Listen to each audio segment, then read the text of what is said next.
Okay, we are back at it, and I guess, oh, I should have done that before I turned on the camera, but that's okay. We all have to put wax in our pens. It only holds it very tiny bit, and I always try to put too much in there, but that's diamond painting, so I hope it's not too glary, if that's even a word. So we're going to try to see. It's kind of dark. I've been watching TV. I was watching, oh, what is it called? Nice Young Men, Horrible Stories. Oh, that chapter. It's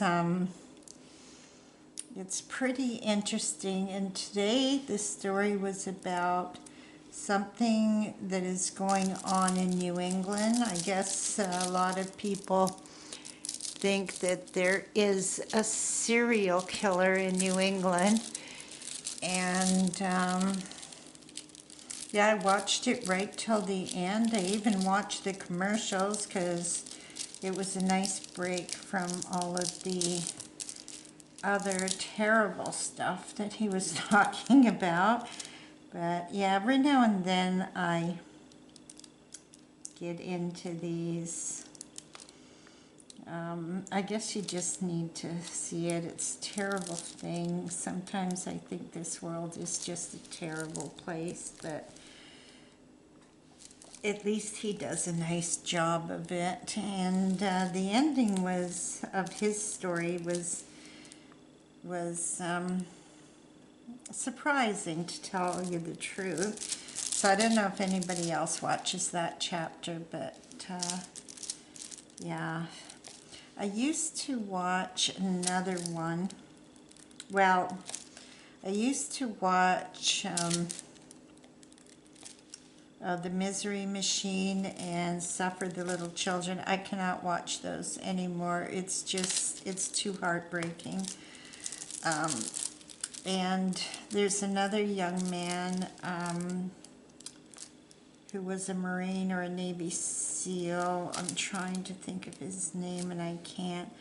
I watched him from the beginning when he started his channel, and I just can't watch it anymore because it is too horrible. I mean, if you like horror, he's the guy to watch, and I can see his face, and I'm trying to think of the name of his channel. Oh my gosh. And you probably all know who I'm talking about. Oh, yeah, it'll come to me, and probably at 4 in the morning, but it will come to me. Oh, I have such a bad memory, I'm telling you. And it's not because I'm getting old. I've always had a bad memory, especially for people's names. I just am horrible at it.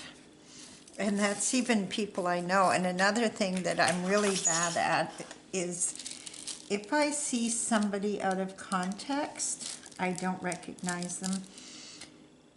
Like I could work for somebody or work with somebody, and if I see them out of context, it really takes me a minute to recognize them, and that's awkward as heck sometimes, but that's me. Crazy as anything. Oh, I wish I could think of that guy's name. He has dark hair. Maybe not. Maybe I'm wrong about that too. Anyway, it's right on the tip of my tongue, and it's driving me bananas. We're going to finish this today, by the way. I don't care how long it takes. I am going to finish this today. And then I'm going to see what else I can get my hands on. I've been organizing my hobby room. I still don't have the table cleared off enough to work up there, but it will be so much better because I won't have,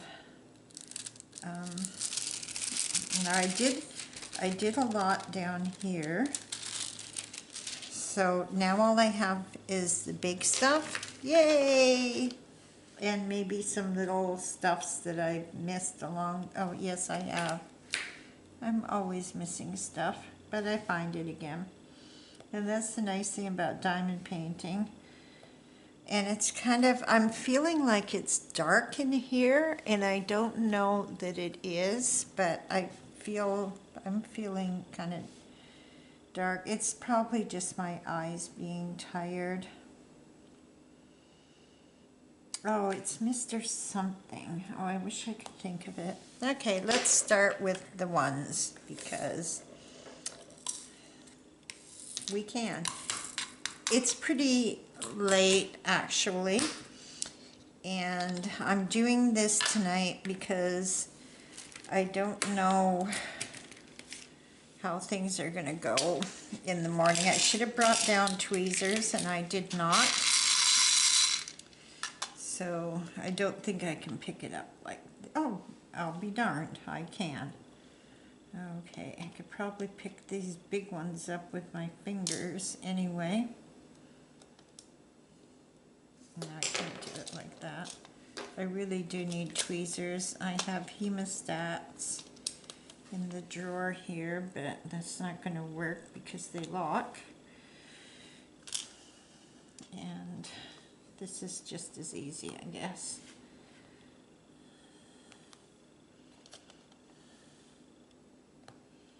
It's not often you'll see a diamond painter using her fingers to place the diamonds, or rhinestones. I don't even know if these can be called rhinestones, but they sure are pretty. And they have but like a pearlescent glow. I don't know if you can see that, but they do have a pearlescent glow. And yeah. Mr. Somebody. Mr.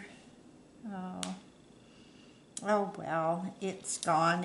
I'll be up at 3 in the morning. I always wake up for some reason at 3 in the morning. I don't have to go to the bathroom or anything like that. It just seems like 3 in the morning I wake up. I'm usually very cold when I wake up. But I do wake up at 3 in the morning, or, you know, just after 3, but definitely around 3 in the morning. I always wake up. Let me know if that happens to any of you guys, because I don't know what it is. And it's only started happening since I've lived here, so I don't know what that's about. But it's something. Anyway. So, yeah, I watched young Mr. Mike on that chapter tell the story about the strange things that are happening right now in New England. There's a few little states in the New England area, but it seems to be happening in a corridor. Oh, and there's another one that I missed. Where did it go? I just saw it. And what am I doing with that? I don't know. I am nuttier than a fruitcake sometimes. Okay, I put that there, and then I've lost it again, but there's 2 8s that I need to replace, and now I've lost track of where I am. So now we're going to do the 2s, and yeah. I wonder if any of you do diamond painting like I do. I'm telling you, sometimes I'm an absolute... I guess I'm going to have to do these with my fingers too. And these are just bright, sort of orangey red colors. Can you see? Yes, you can see. Okay. They're really hard to move once they're stuck down, so that is a good thing, I suppose. Mr. what's his name? Gosh. Anyway, I've had to stop watching anyway because his stuff is just so out of this world horrifying. And the way he builds a story, I mean, he is one heck of a wonderful storyteller, but I can't do that, just like I can't do a Misery Machine and Suffer the Little Children anymore. It's just too much, just way too much. Okay, I guess we should do 3 next because they're right here. And these ones are a little bit bigger than the 2s, and they're sort of faceted, but they're a lot like the 2s. Can you see the difference? It has facets in it where the 2s are just cabochon, whatever that word is. Cabochon, I believe. Okay, and then there's another one. I'm definitely going to have this finished tonight. Oh, this is wonderful. And it's not often that I can look at something this is a big area. Oh, come on over. Come on. Really hard to move. Okay, and now we're on to the 4s. And these ones are marquee shaped, and oops, don't want them getting out. I'm going to try to do this. It's really hard to find a spot where I'm going to start down here, I think, with this little one. I really should have tweezers, and I do have tweezers, I just didn't plan well. I never seem to plan anything well. I did look up some mechanics, and I also checked their rating, like whether they're 5-star or not, and there's 2 in the area that have a 5-star rating, and there's some with 4.9, which is also good.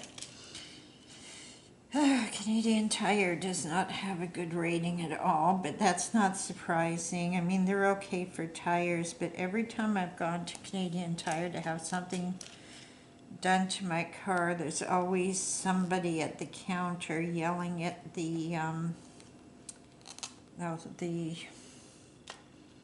person that books the appointments, like just screaming at them because the wheel fell off their car when they were heading up a hill. Or that's the one I remember. That was so awful. As a matter of fact, I walked out because I thought, nope, not going to take chances with my life.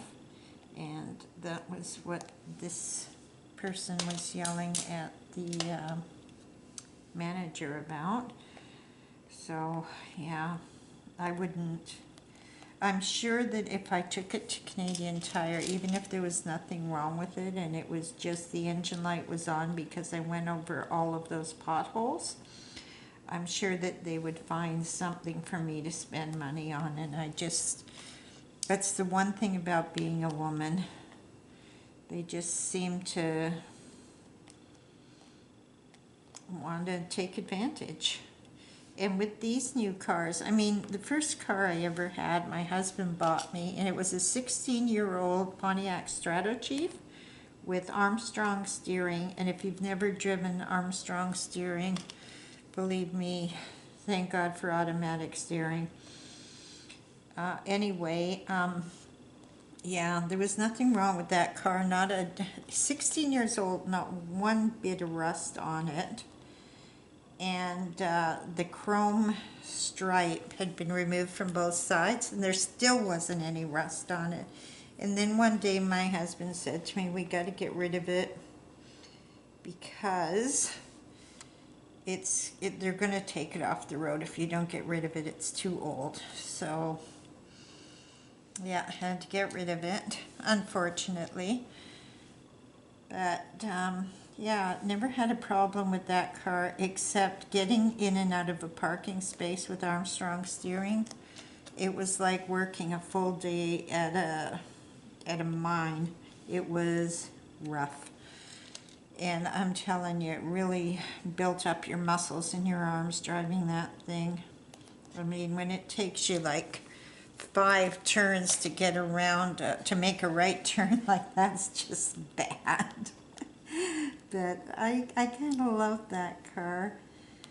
But it was my first, and my husband wouldn't let me learn to drive an automatic, so I had to learn on a standard. And he tried to teach me, but when I get nervous about something, I laugh. Not so much now, but I certainly did when I was young. I would laugh at funerals. I don't know, like, it could be the most heartbreaking thing, and I would laugh, and he couldn't take that, and I don't blame him. I don't think I could take it either. So we tried to find a driving school where they would teach me to drive standard. I think I was 19 at the time. So we found Young Drivers of Canada, and they said, hey, no problem, we will get you a car. And they got an Audi Fox, which was a very small car. Small for the times anyway. Yeah, you couldn't even call it a mid-size. My Strato Chief was called a mid-size, but it was 16 years old. The Audi Fox was probably, oh, I don't know what I could compare it to now, but it was a great car to learn on, and I always drove a standard until I got this car 10 years ago, and I had to because my legs were breaking. When you can't get out of first gear and you're holding the clutch down, like it was just easier to get an automatic this time. And I can still drive a standard, of course. My son still drives standards, and every now and then I'll drive one of his cars. I don't mean he has a lot of cars, I mean whichever car he happens to have at the time. And yeah, but I just can't take clutching with my legs anymore. Getting old, you know. So thank goodness for automatics, I guess. But I mean, that's life. Okay, where am I now? Maybe I won't finish this tonight, but I think I will. I think I will just bore you all to tears with finishing this, and then we'll go on to bigger, maybe, and better things. I have another set of coasters to do, but I don't want to do them just now. I think I'll wait till closer to Christmas. And I still want to figure out how I'm going to seal the ones that I'm currently using. But I got to seal them soon, because if I don't, all these little diamonds, drills, whatever, they shift when you put a hot cup of coffee on. I hope I'm not going to run out of these. There doesn't seem to be enough. 2, 3, 4, 5, 6, 7, 8, 9, 10. Oh, I do have some more. Okay. I was getting worried there for a minute.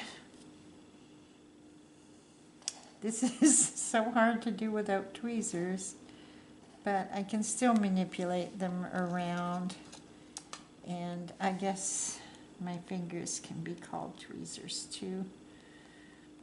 Okay. It's just aiming them in the right direction. That's the problem. Come on, turn.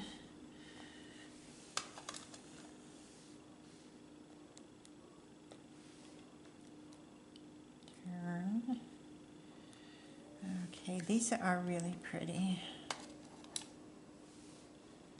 This says the colors are quite nice. I would like it if these marquee type cabochon were in, what is it called? We're in a maybe pale blue, or even a pearl white would be nice. They're kind of a pearl orange, so that's okay. But that's what I've got. And before I go on to finish the fours, I think I'll do this little bit of 5s. Oh, these are really pretty. And I'm going to try to use my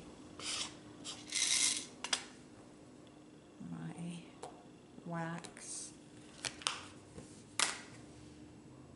I don't know why that's there. It should not be. I'll put you there. Okay. So 5s. And I'll show you that. Oh, where did I put it? Right there. So it's sort of a reddish orange. I guess this is a marquee. Yeah, I guess the other one's just pear-shaped, or teardrop, that's what it is. So these are marquee, and this is teardrop. So I went out today to the mailbox, and somebody put signs on the boulevard in front, and I don't like it, and I don't think, I mean, I'm renting here, and the boulevard doesn't really belong to anyone, and the builder hasn't given, like, these streets haven't been assumed by the township yet. So I went out and I mowed the boulevard, which really needed it, and so obviously I had to move the signs. So I put one right next to the other, and I didn't put it back, and I'm not going to. I don't like having, there's signs for, what is it called? For blinds and that. For zebra blinds and this blind and that blind, and then there's the guy's name and a phone number. And I don't like it. I don't want people, I'm sounding crazy. I don't know why I'm sounding crazy. It's stressful, and I don't want to have another heart attack. And the landlord's agent called me last night, and I didn't pick up the phone. Ooh, is this going to work? Not that way, it won't. Called me last night, and I didn't answer, so I don't know if he might be affiliated with this guy. He probably is, but I don't know. I just didn't want to deal with it.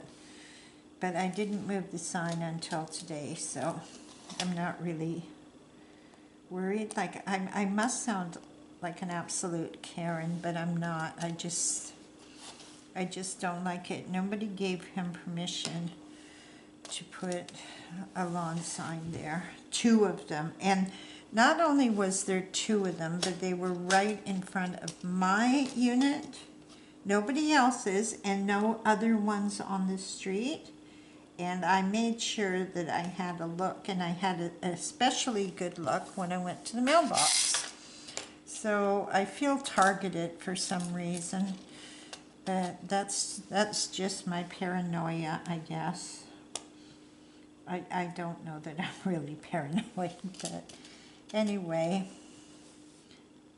I talked to my son about it, and he says, hey, if it makes you unhappy, move it. He says, but what big deal is it anyway? Because I'm always, I guess, making a big deal about something. But I just, you know, I'm a person that doesn't really care what my neighbors think about me, or when I mow the lawn, or anything like that. But those signs got to me, and I think it's because both of them were on my part of the property, not one bit on the neighbors, and now they're both on the neighbors, kind of. So, but the neighbor has seemed to be away for a few weeks now, or that is, at least I haven't seen their car for a few weeks. It might be in the garage, who knows. But anyway, this is gossipy as anything, isn't it? And one should never gossip. But yeah, I don't even know what I was talking about before I went off on this tangent. Oh, finding a mechanic. So I think I've narrowed it down to 2 that have 5-star ratings.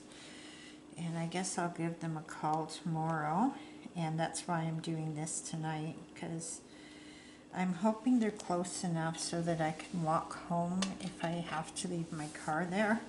But I'm hoping I don't have to leave my car there. What the ideal situation would be, no, it's just that you went over the potholes, so the car got shook up and the light came on, and there's nothing to worry about, and it'll go off all by itself.